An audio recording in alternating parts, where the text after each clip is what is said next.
Welcome to the Art of the Drink video podcast. My name is Anthony Caparelli. And we are talking again this week with David Chapman of Bean Traders Coffee in Durham, North Carolina. Hey, Anthony. Welcome again, David. It's good to see you. You too. Take us into, we talked a lot about a basic cup of coffee last time. Right. I want to talk about some of the more specialty types, and hopefully I'll get you to show me how to make a good espresso. First of all, let's talk about the difference between drip coffee and espresso. Exactly, because I have no idea. Right. Drip coffee is your standard thing that you'd get at a diner or a restaurant or anything like that.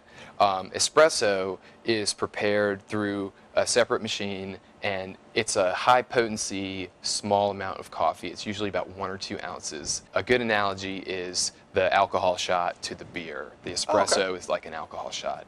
So it's a lot more potent, it hits you faster, and there's a lot of intensity there, and there's a lot of places all around the world that their whole culture is based around the espresso, Italy in particular. Really, as opposed to what we're calling drip coffee. Exactly. So drip coffee would be what you're referring to as I guess the diner cup, whether it's pressed or percolated or that kind of thing. You're basically just filtering water through the grounds. Is that essentially what's going on? And then the water extracts the flavor, coffee-ness exactly. from the beans. So with espresso, then you need a specific machine. Right, you need the espresso machine. You're taking a small amount of coffee that's tightly packed into what's called a portafilter, and you are using steam pressure to shoot water through that tightly packed espresso coffee. Really? So it's all about friction, it's all about the art of the tamping of the espresso, which is really what a lot of what a barista does is all about. Whereas drip coffee will brew for about 4 or 5 minutes, espresso only brews for about 20 to 30 seconds. Really? Yes. But it still ends up being more concentrated dose, I guess, of coffee. Exactly. And now, do you use different types of beans, different roasts? Yes. Really, one way to distinguish different coffee shops is their espresso blend. It's here at Bean Traders especially, it's something that we're very passionate about. Our espresso is a 5-bean blend. It's more of a northern Italian style espresso versus a southern Italian style.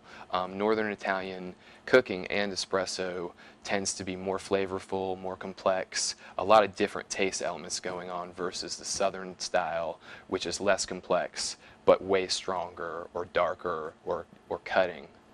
So our espresso is a little mellower, and it's spicy and nutty, and people put all different flavors into their espresso based off of what coffees they use to blend it. That sounds delicious. Yes. All right. Well, I understand we're going to bring Madonna back and have her take us through making an espresso. Sounds and good. This will be my second cup of espresso. So I'm looking forward to this. It's shot, man. Shot of espresso. Exactly. Outstanding. All right, let's go knock this out. Cool. Great. All right, so we are back with Madonna. How are you? I'm very well, thank you. How are you? Good. Good. And you're going to take us through an espresso, right? Correct. Not an espresso, which I hear a lot, correct? Thank you very much. Yes. Espresso. Espresso. Go for it. Alrighty. Well, here you have your espresso machine. Right. This guy right here is known as your portafilter. Okay. You want to make sure you have a clean and dry portafilter, and you have your espresso grinder. All right. Again, we use our own espresso blend, as most coffee shops do. Right.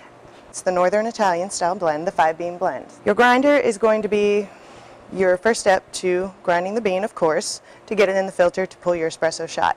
So you're literally grinding it seconds before it goes in the espresso machine. Exactly. Okay. So you want your freshest grind that you can possibly get. Great. So this is going to make a bit of noise. So. Sure. Go for it. And you're dispensing the espresso into the portafilter to get the proper amount. Okay. And then we're going to tamp down the espresso into the portafilter with about 40 pounds of pressure. 40 pounds of pressure. Mm-hmm. And you're doing this all by hand. Exactly. Wow, that is a fine blend. So that's a much finer blend than when we did the regular coffee that we made, right? Exactly. Okay. It's one of your finer grinds on a commercial grinder. So you're going to go all the way to the right just before Turkish. Okay. So you're going to apply 40 pounds of pressure on your espresso grind in your portafilter. Which you got a pressure gauge built into your elbow. Exactly. And then you're going to give it a quick tap on each side just to loosen that up. And then you're going to level it out. Okay. So that way you're getting a nice packed portafilter. Great. So we're going to take this, put it up into our espresso machine. And it's always best to dispense into the glass that you're going to serve it into. All right. To get your best crema and your best flavor. So now we watch the magic begin. So now you've got your mouse tails coming down, which is your espresso, the terminology for the way the espresso looks coming out. And you're looking for the width of the mouse tails, the speed of the shot, any holes in your crema. Not a good shot. Really? Mm-hmm. If the shot's pulling too fast, it is under-extracted, meaning you're going to have a very watery espresso shot. Hardly any flavor to that at all. If you have a slow espresso shot, you are over-extracting your espresso, causing a bitter espresso shot. And you can tell all that from, you call them the mouse tails. Mm-hmm. Look at that. And this is ready to drink, just like this. Just like that. You know what I want to do with this now is turn this into an espresso martini. This is one of my favorite recipes. This is absolutely a killer recipe, getting really, really popular. We start by setting our glassware and big scoop of ice in the tin. Nice big shot of high quality espresso, right? Exactly. And again, I'm going to put about an ounce, ounce and a half, depending on how much espresso you like. Then an ounce of vanilla vodka. Yeah. And an ounce of dark chocolate liqueur. Yummy. And at this point, I'm going to go ahead and shake this up real good so that it chills. Look at that color. Can you see that? That's beautiful. Look how fantastic that is. So I want to shake this until the tin frosts.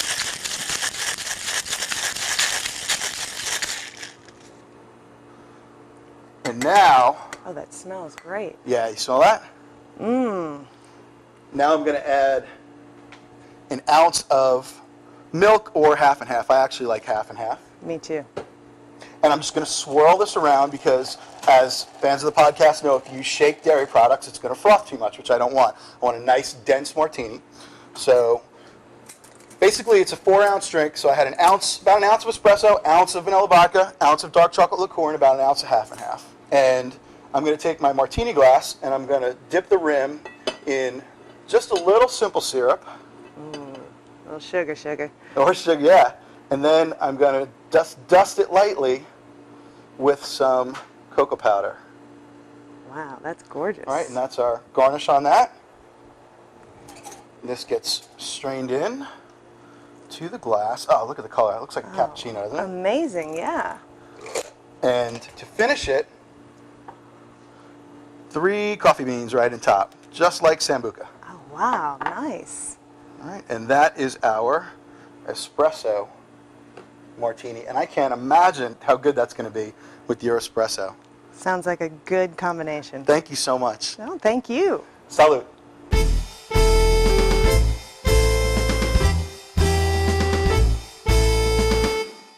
Drink some bean, baby.